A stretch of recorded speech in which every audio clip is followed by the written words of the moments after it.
to this episode of the BA Sports Podcast. It is week 5. We just had Thursday night football. The Falcons beat the Bucks in overtime. We're going to recap that really quick. And then I'm going to go into my starts, sits, sleepers, and busts. So, yeah, the Falcons beat the Bucks. They're both 3-2. Falcons are 2-0 in conference play, I believe. Double check that. I'm pretty sure, yeah, because they beat the Saints last week. They're 2-0 in conference play. Wow. Unbelievable game from Kirk Cousins. 509 passing yards, 4 touchdowns, only 1 interception. Drake London had his breakout game of the year, 12 catches, 154 yards, and a touchdown. Darnell Mooney looked great, 9 catches, 105 yards, and 2 touchdowns. Kyle Pitts came to life, 7 catches, 88 yards. You'll take that for a tight end. Kadarius Hodge scoring the game-winning 45-yard touchdown. Unreal. London went out of the game. Hodge came in, and Hodge scored the game-winning touchdown on the very next play. Bijan Robinson didn't look too great. I mean, 5 yards per carry, but he only had 12 carries. Algier, 6 carries, 12 yards, pretty much a non-factor, but he was playing a lot of snaps. He was in there on a lot of the passing downs as a pass blocking back. I don't know if that had something to do with Bijan being hurt and not being able to pass block as well, but yeah, Tyler Algier, 3 catches, 13 yards. Bijan, 3 catches, 16 yards. So not much from the running backs for Atlanta. As for Tampa Bay, Rashad White had a decent game. You would have hoped he would have gotten in the end zone, but he didn't. Bucky Irving fumbled, didn't have a great game. Mike Evans did well. Godwin did decent. He didn't do as well as he has been doing in the past 3 or 4 weeks. K. Dotton thought he was going to do better, only 3 catches for 44 yards. But Baker got the job done on the ground when he needed to. You just wish you would have seen more passing yards from this Bucks offense, but I think that's credit to Atlanta's defense. They're pretty solid on the back end with their secondary additions like Justin Simmons and, you know, another secondary addition, Jesse Bates. I believe he had 2 forced fumbles. Yeah, I don't think it shows the forced fumbles, but I believe Jesse Bates had 2 forced fumbles, leading tackler once again. Man, yeah, the Atlanta defense came up with a big stop late in the game, and Kirk Cousins was able to take advantage of that. With 1 second left, they spiked it. Koo kicked the field goal. I mean, if Koo hadn't missed the 2 field goals before that, they would have won this game in regulation, but came down to overtime and they got it done when they needed to. So credit to the Atlanta Falcons going to 3-2. I think they're starting to figure things out, especially in this past game. So that's good for Drake London, good for Darnell Mooney, even good for Kyle Pitts to get the Panthers next week. I believe they will go to 3-0 in their division and go to 4-2.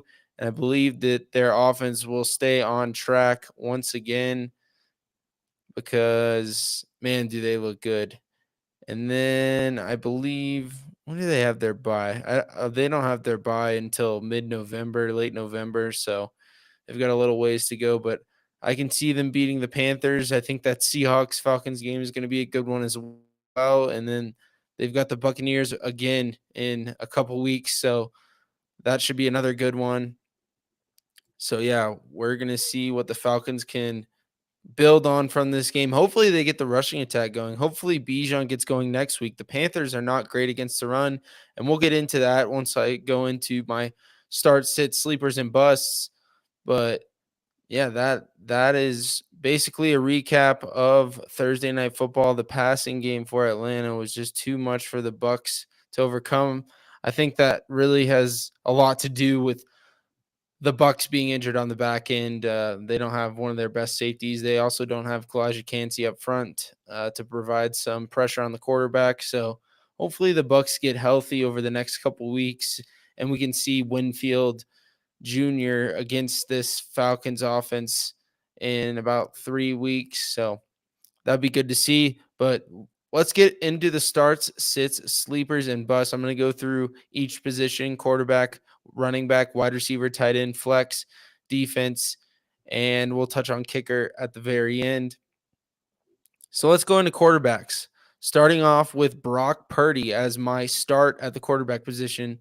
So when I talk about starts, I'm not going to go over obvious starts like your top quarterbacks like Jaden Daniels and Jordan Love, guys like that, and Jalen Hurts, even though he's out, Josh Allen. Like I'm not going to touch on that.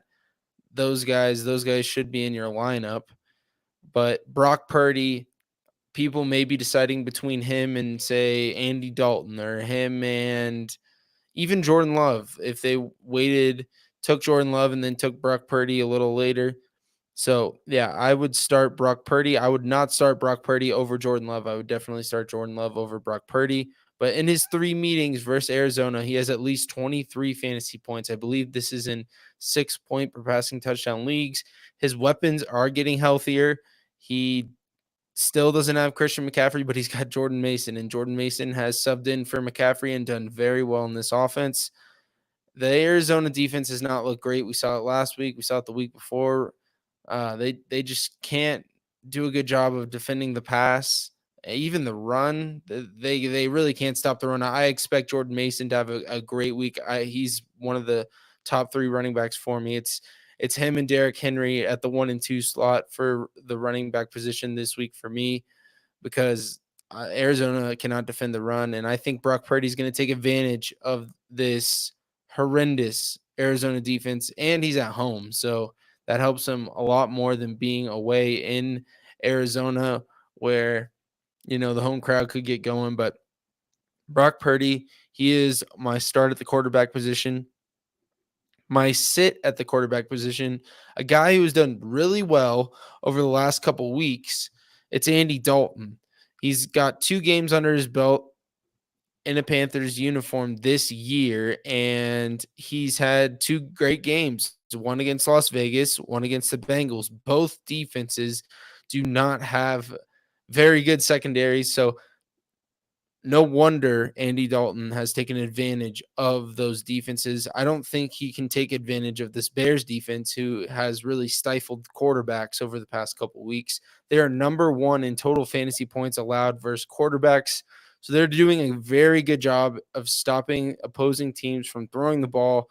So teams have to kind of resort to the ground game a little more than they would like. So I could still see Chuba Hubbard having a decent game against this Bears defense, but I do not believe Andy Dalton is going to do well. I could see him connecting with Deontay Johnson for a little bit, but yeah, I'm not a fan of starting Andy Dalton. I would look to go elsewhere this week. If Justin Fields is out there, I'd rather have him. I've been talking about him for a couple weeks now, and we saw his breakout game last week, which is good to see. But sit Andy Dalton if you can. I would definitely avoid him. The sleeper in the same game, it's Caleb Williams at the quarterback position. He has a fantastic matchup against this Panthers defense, who has not done well against opposing quarterbacks. They've allowed the 5th most fantasy points to opposing quarterbacks. He's a low-end QB1. He's a little bit of a risky start, as we've seen. He's had games where he can't even score 13 fantasy points, and then he's had one game where he blew up and had a fantastic game, but his weapons are getting healthier, so that is the case for him. Keenan Allen is getting healthier. DJ Moore is healthy, and then Romo Odunze as well. And then, not to mention, they actually have a ground game going after last week, so hopefully they can roll that over against the Panthers, who have not looked very good on the ground. DeAndre Swift, I was very wrong about him last week, because I believe I had him as a sit or a bust, and he went off against the Colts defense, who have not been good against really anyone. So last week he had 16 carries for 93 yards and a touchdown, 7 catches for 72 yards on 7 targets. That's just insane. He outscored himself last week over just last week. He outscored himself in his first 3 games of the season, which is just crazy to think about. Carolina, not great. They have allowed the third most fantasy points to opposing running backs. And I think, this offensive line for the Bears is not good, but Swift will help out Caleb Williams. And I think that helps open the passing game for this offense, which is why I have Caleb Williams as a sleeper this week.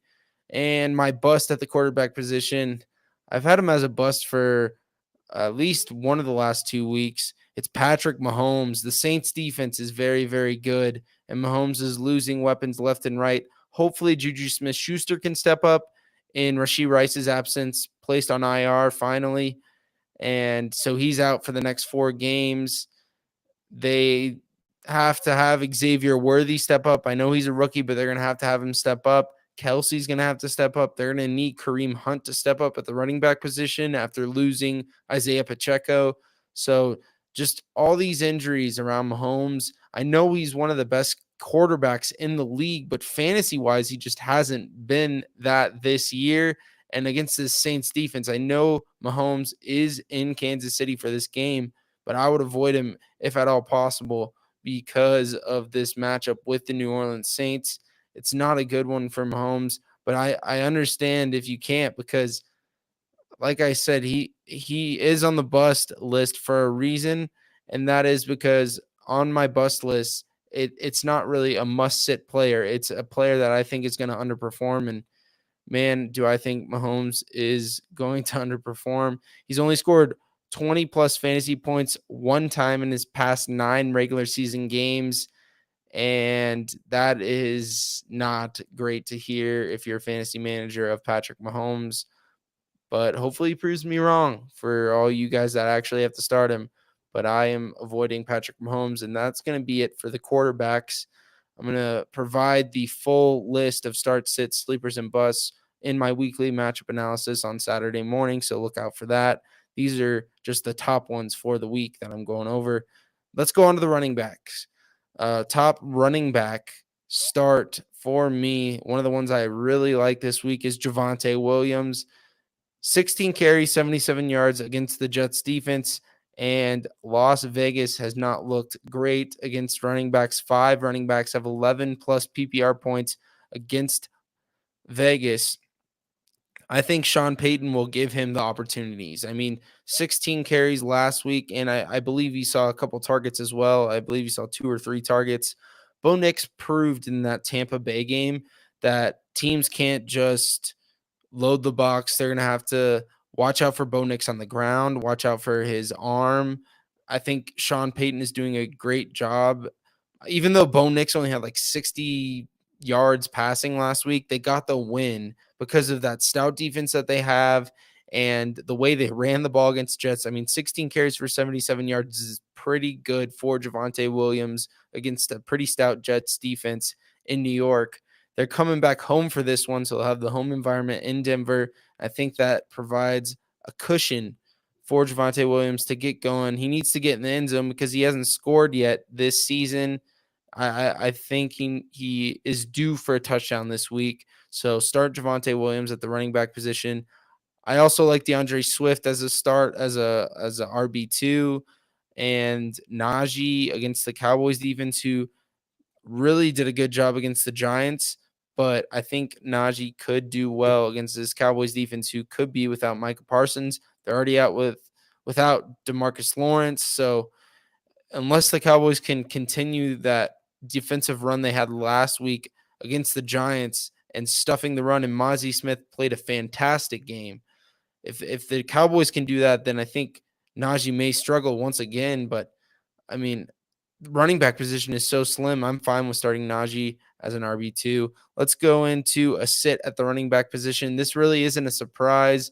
You may have already dropped this guy, to be honest. It's Zamir White of the Las Vegas Raiders. He has yet to crack double-digit PPR points in a game. I don't even think he's cracked 8 PPR points in a game, which is horrendous, especially because he's just was a player that people thought would do well. I mean, you didn't waste a high draft pick on him, but people thought he would do well, and he just hasn't panned out. He hasn't even played 70% of the snaps in a single game this year.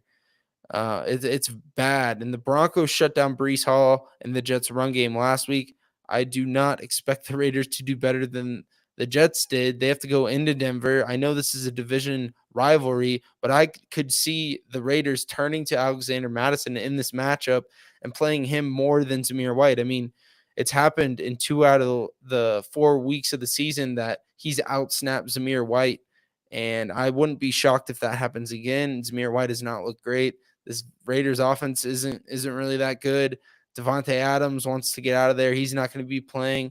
I think this Broncos defense is a prime play for a defensive position this week as a DST, and I'll get into them later when I go over the DSTs, but sit Zamir White if you can. I would even drop him if you can. There's got to be someone else better out there that has higher upside than Zamir White. And a guy that I think has higher upside than Zamir White, it's Antonio Gibson, which is why he is my sleeper at the running back position this week. Rumors are that Ramondre could be in the doghouse after fumbling 4 times in 4 games this season. Gibson has shown flashes of his ability, as we saw in Washington when he was with the Commanders. He is a great receiving back, and I think that helps in this matchup against Miami, where they could be trailing. I know Miami hasn't looked great, but don't be surprised if Miami takes an early lead, and this offense for Miami is going to have to get going. This Patriots defense isn't all that great, and hopefully the Dolphins defense can kind of help them out a little bit on the offensive side at forcing some turnovers, short fields.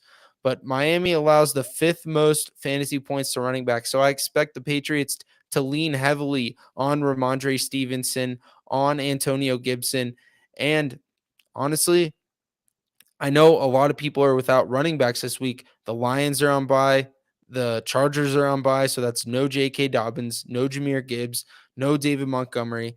And those are guys that have been starting this week. And Antonio Gibson could be out there. Not to mention the injuries at the running back position. Jonathan Taylor could be hurt. Joe Mixon could still be out. But and then not to mention also the other teams on by Tony Pollard and Tajay Spears for the Titans, and then the Eagles, Saquon Barkley, of course.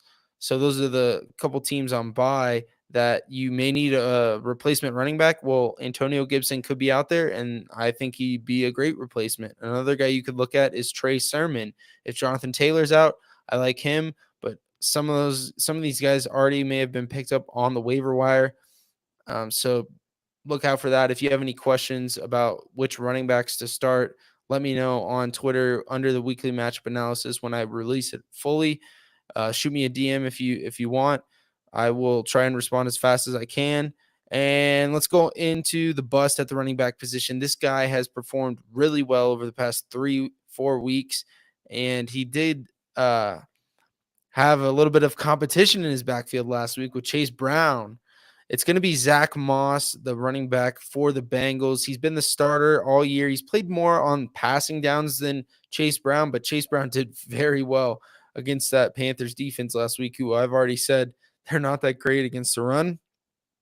The Ravens, though, is a different story. The Ravens defense does not allow a lot of points to running backs. They are third. They allow the 3rd fewest fantasy points to running backs. I think Zach Moss is a flex at best because I know your team may be a little short this week with all the buys going on. This is the first week of buys, so make sure you're paying attention to that and seeing who you can plug and play. But I would avoid Zach Moss if I can. I wouldn't play him higher than a flex. If you need him, play him as a flex. If you need him as RB2, I'm fine with that. But just know I am expecting him to bust. So I would avoid him if you can. Let's move on to the wide receiver position, starting off with Brian Thomas Jr. The Colts play cover 3 at one of the highest rates in the league, the 4th highest rate in the league to be exact. Brian Thomas Jr. versus zone coverage has 42.5 of his 56.5 total PPR points.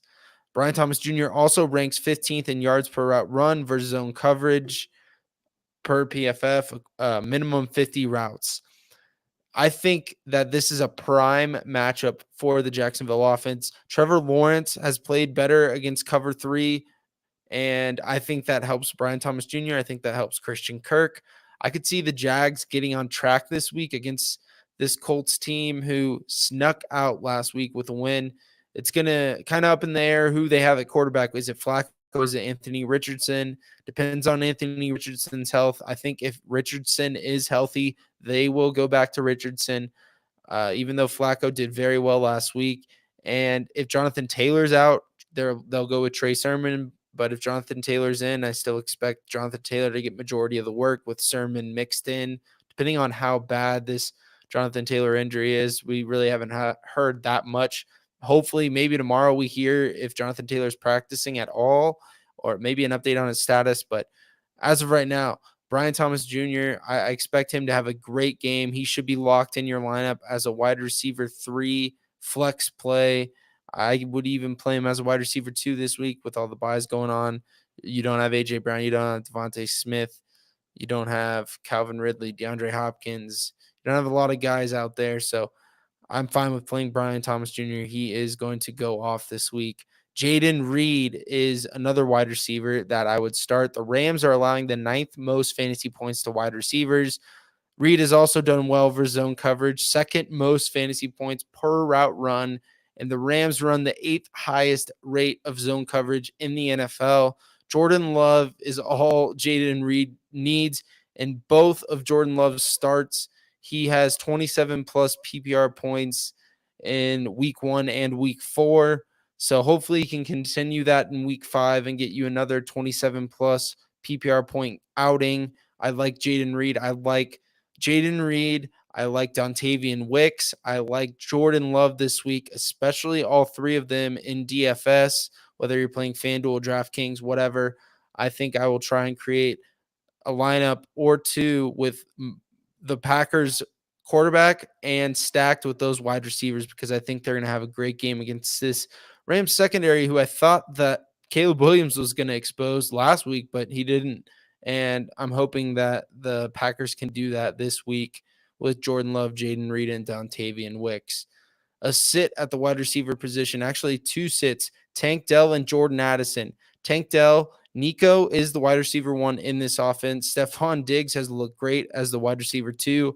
I think Dell is the 3rd option. If they get Joe Mixon back, I think Joe Mixon is the 4th option in this offense behind Nico, Diggs, and Dell. And then Dalton Schultz is kind of the last guy that Stroud is looking at and targeting. With all these receivers healthy, it's tough to get him targets.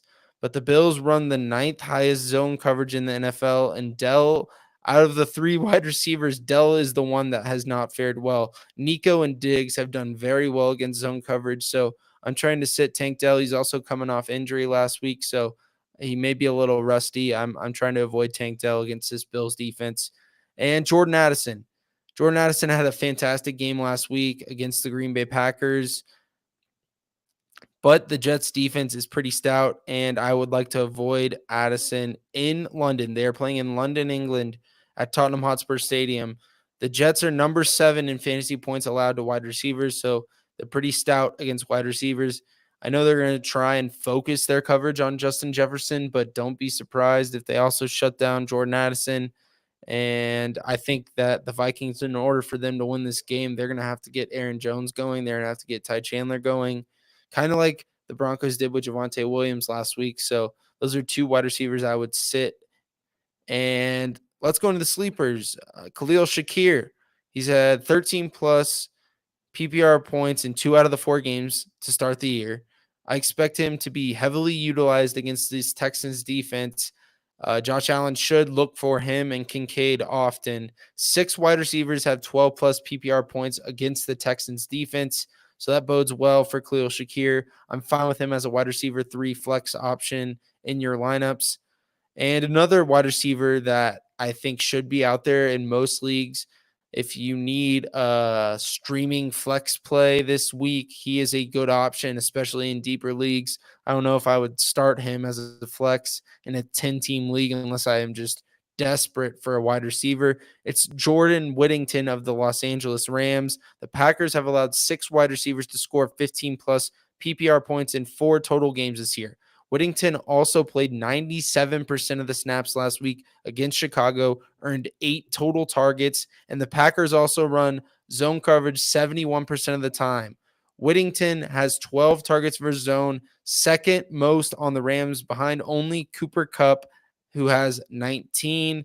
I think that Whittington can explode this week. I think he should have a good game. I think this is going to be a trailing game script for the Rams. They're going to have to establish a run with Kyron Williams. And if they need a wide receiver to get going, I think it's going to be Whittington. It's kind of a risky flex play here, but I think it could pay off if he booms this week, especially with all the buys going on and people needing replacements as a streaming option. I do like Jordan Whittington this week. Busts at the wide receiver position. Tyreek Hill, no Tua, big problems for Tyreek and this Dolphins offense. He's not broken 10 PPR points in the 2 weeks Tua has been out. So I'm not loving it. Jalen Waddles looked better with Tua out, shockingly, but he still hasn't done well. This whole offense has not done well without Tua commanding it.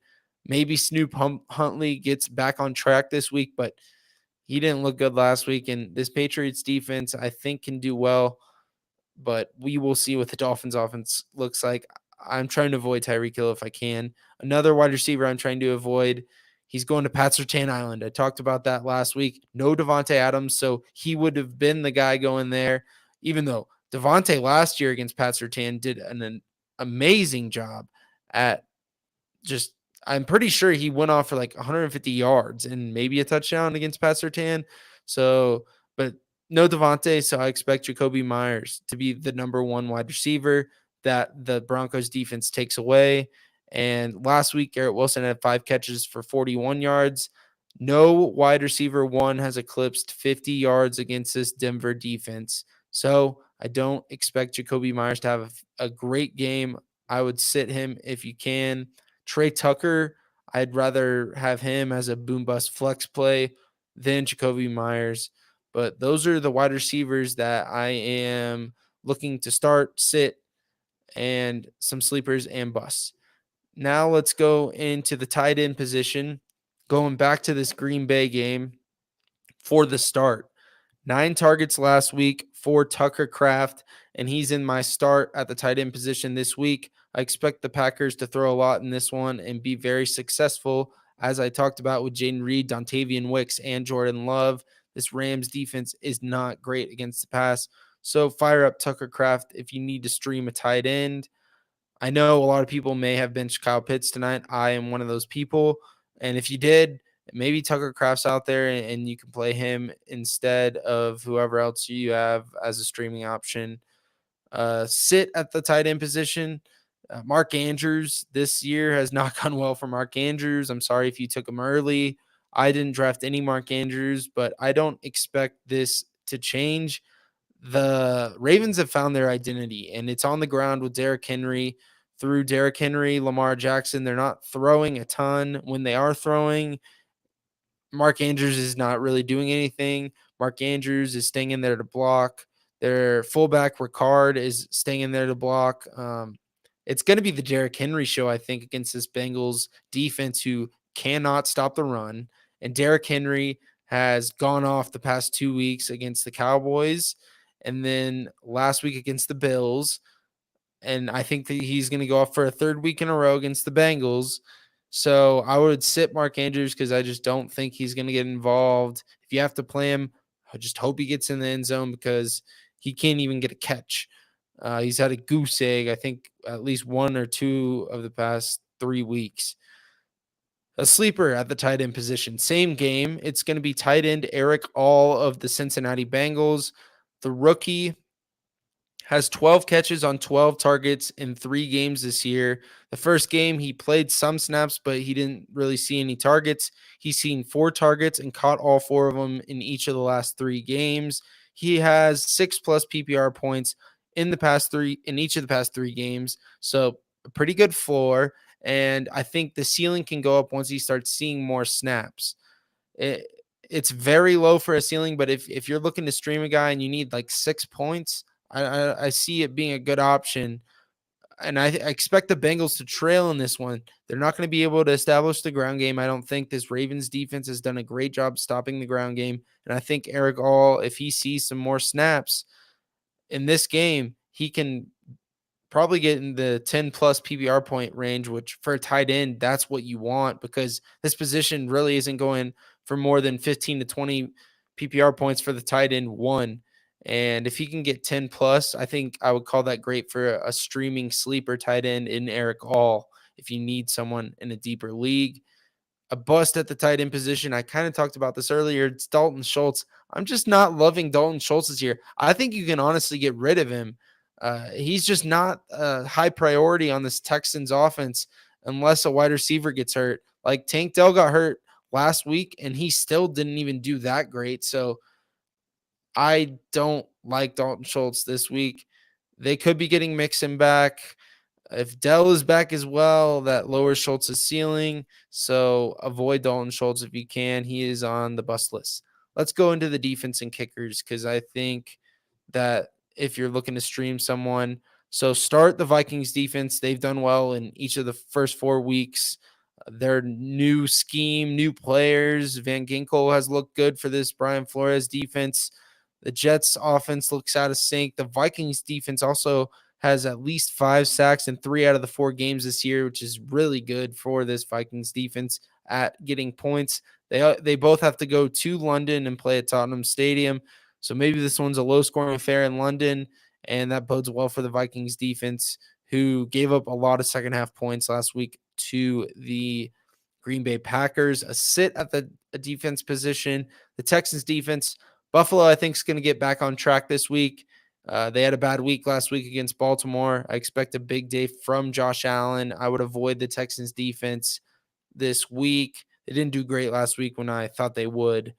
The Broncos defense is my sleeper, and I would feel comfortable streaming and starting them this week. No Devontae Adams. I like Denver, who haven't allowed more than 13 points in each of the last 3 weeks. So their defense is doing very well against points allowed. And the Broncos have been playing great football. This defense looks good. This defense is what is helping this offense win games, even though the offense looked very, very, very good in the Bucs game. But they're coming back home. They have the home crowd behind them. I like the Broncos defense a lot this week. And a bust, this defense is just banged up. It's the Cowboys. I hate to say it, but possibly no Micah, no DeMarcus Lawrence. I don't know if we're going to be getting any cornerback help back, but I don't think it matters really. I would play a different defense. I'd play the Broncos defense. I'd play the Vikings defense. I would play any other defense but the Cowboys.